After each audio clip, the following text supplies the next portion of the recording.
Hi, this is Theresa with One Inspiring Woman, and today we are talking about Moonology. Hi, my name is Theresa with One Inspiring Woman. I'm an intuitive psychic medium here in the Sugar Land area. That's just outside of Houston. When I was a little girl, I fell in love with our moon, and ever since I have been energetically drawn to moon energy. I have studied Moonology for quite a while, plus I enjoy teaching others about the different energies of each moon phase. Then combining that energy with our current moon sign, and you will come away with a great understanding of how both these energies will combine to influence each of us in unusual ways. If you like my content, please subscribe, like, and share. That's right. Today we are talking about our new moon in the sign of Scorpio for October 25th, 2022. But we also have a little bit of more information to talk about. So we've also got a partial solar eclipse. And this is going to be kind of a really interesting one. And one of the things that is really interesting about eclipses is it's not just a new moon in sign of Scorpio. That's easy. That's kind of easy. You can find that information almost anywhere. What you really got to know is how it's going to affect you, because an eclipse just kind of takes that new moon energy in the sign of Scorpio and just amplifies it. It's like putting it in the microwave and it just starts to explode in energy. It's going to bring up more issues, more drama, more trauma, and just because they're so focused on that, all that energy is focused for that period of time, and they usually last about a good hour or so. So kind of like that intense energy, and then it goes everywhere. And it really is interesting in how it affects other people. So let's see. Scorpio, normally this would be kind of an intense time, self-reckoning, kind of like opening up to other people. This will be a time that would require like tasks for you to be laser focused on. This is a great time to do tasks that you really have to be like super focused, editing video or cleaning up something really in particular or something like that. Like something you're going to really have to focus in on. But it's one of those, it's going to be more intense than that. It is going to be like that plus a whole bunch more. And then this one is really close in conjunction, meaning it's right next to Venus. And because it's right next to Venus, this conjunction, it's going to be emphasizing and kind of really reinforcing challenges to our value system. What do we value? What do we value? Money, time, effort, energy, sex, all of those are going to be like, what? Right during that time frame, and it will continue on afterwards. Eclipse energy doesn't just happen during that 1 hour of an eclipse and just go on down the road. No. It intensifies it, and it kind of just expands out for a long period of time, usually several months. Usually the first month after an eclipse is just kind of like crazy energy, and then it continues on and on and on. We could find that people are more cooperative to like our quest, and kind of like close personal relationships may be like more in depth and kind of like going to those next levels. There can be situations where we feel pressured to bring in harmony, kind of like we need to bring peace, we need to bring calmness. And this is kind of coming at a really harsh time because we're kind of getting ready. Like I said, it's going to last for a period of time. This is happening the end of October, which the end of November, we've got Thanksgiving. So people are going to be like pushing you to kind of like keep the drama and the trauma down, kind of be in harmony and kind of like suck it up. Don't talk about energy. Don't talk about that, or don't bring up that situation, or don't bring up that old boyfriend or old girlfriend or whatever it is. So it's going to be like pressure cooking all of us, and we are going to feel that pressure in many different areas. It's very interesting to note that this is a partial eclipse, kind of similar to the one that occurred in October 25th, 2014, and it also aligned with Venus. And so if you remember that time frame, you were going to have something similar. Okay, I know.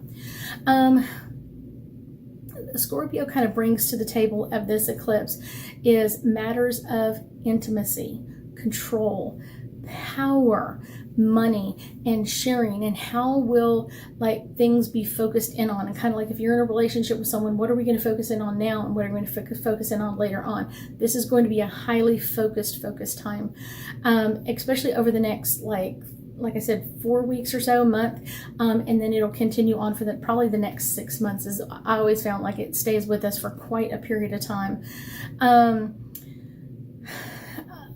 Eclipses are usually about new beginnings, and this is kind of new beginnings of, and it's a new moon, so that's like a great time to start new things and strengthening ourselves from like the inside out. What do we want to strengthen ourselves? What do we want to bring up?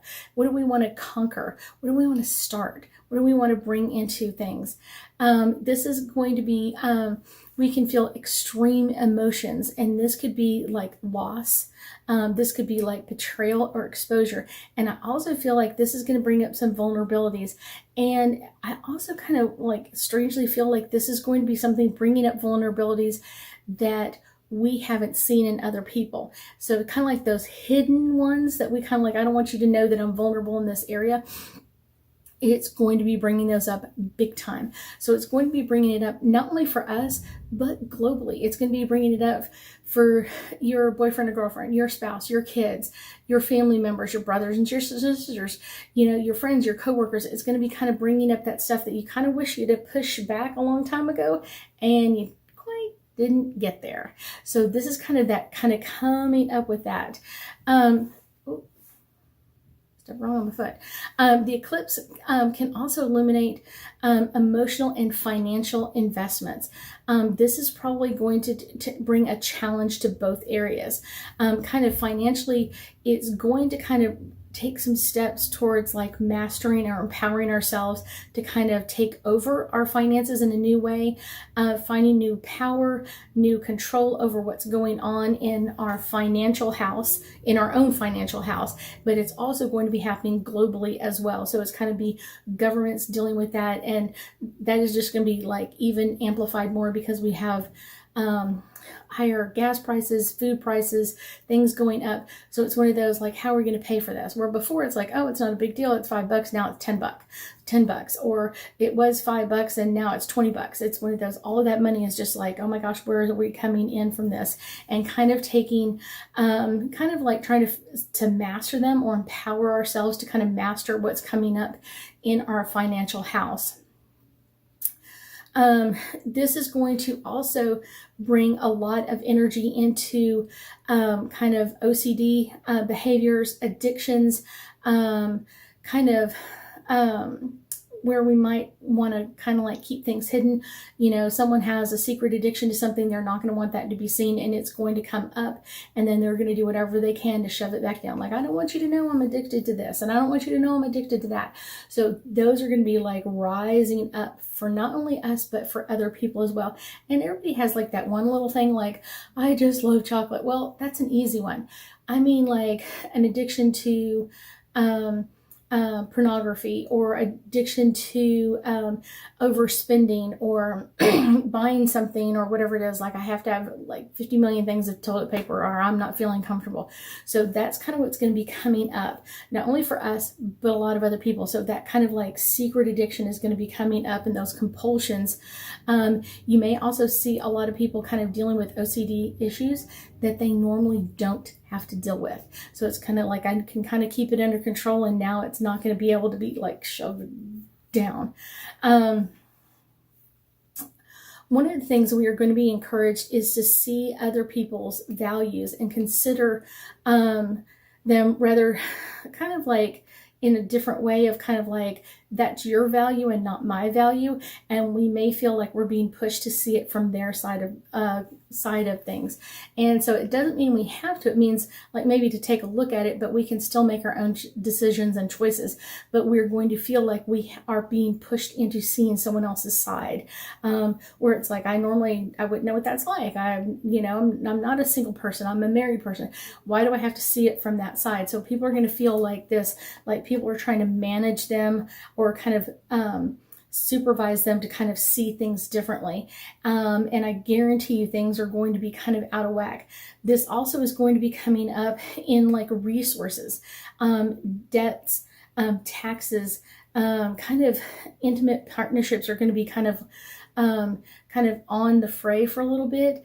Doesn't mean that it can't get back to normal, but it's one of those that's going to be on the fray because a lot of people are like, why are you spending more money? Why are you doing this? Kind of those OCD, kind of like we need to take care of things. And this is going to be pushing a lot of people into kind of only take care of what's necessary to survive.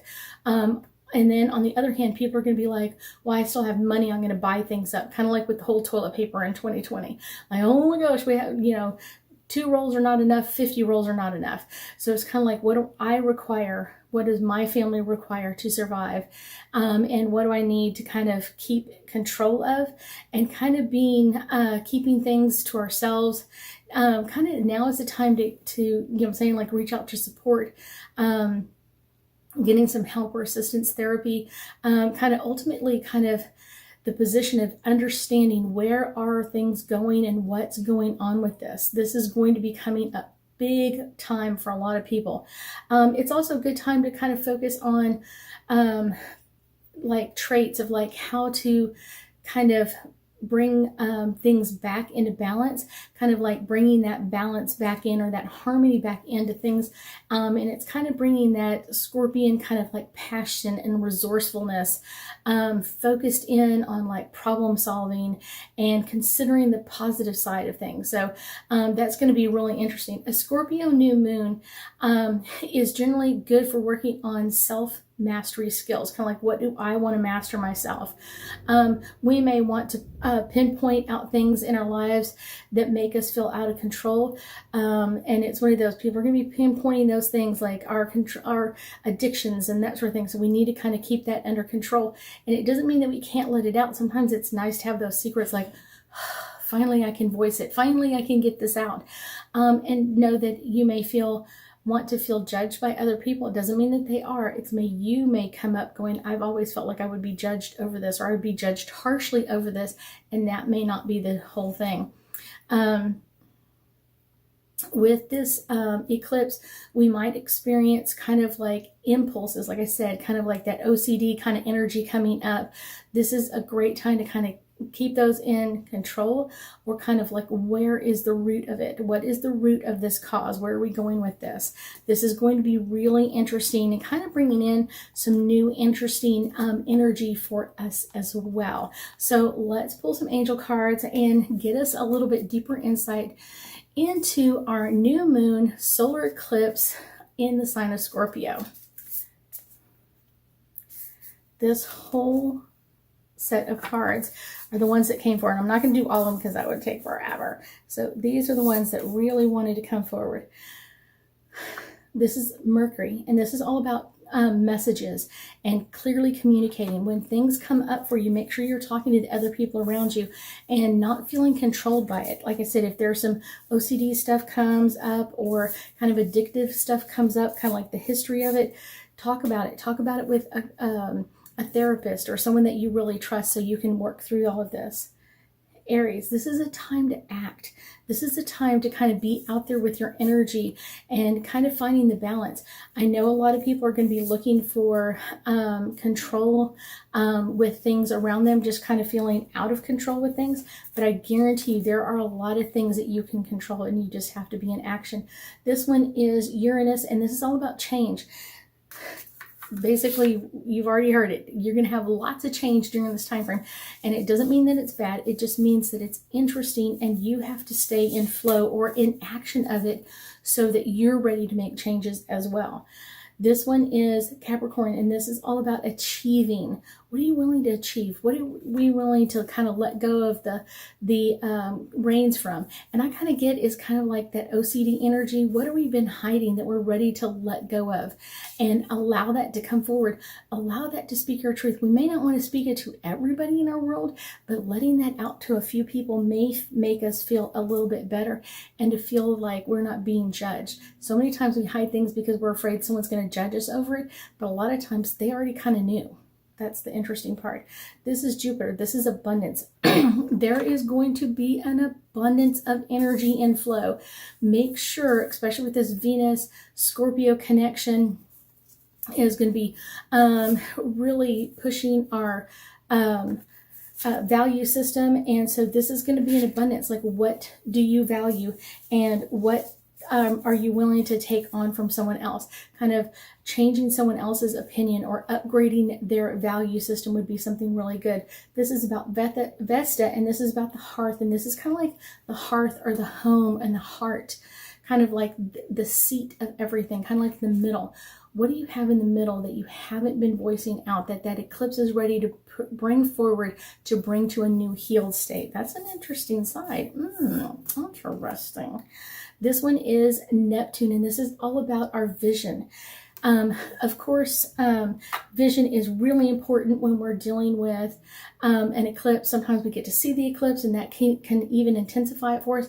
But I guarantee one of the things is kind of like, how can we change? Look into that future, kind of like, what is the change that we can bring into our world? What is the change that we could bring into not only us, but the people around us? I think that's a really interesting aspect of change and modification. And where do we want to go with all of this? This will be our last one, Aquarius. And this is all about collaborate.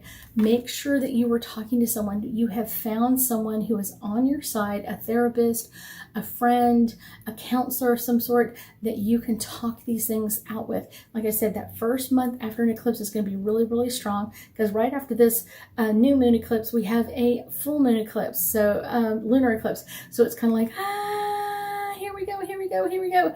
So it's kind of like, here we go with all of this energy, and a lot of changes coming up really, really fast. I thank you so much for joining me today, and I know that we'll be talking again soon.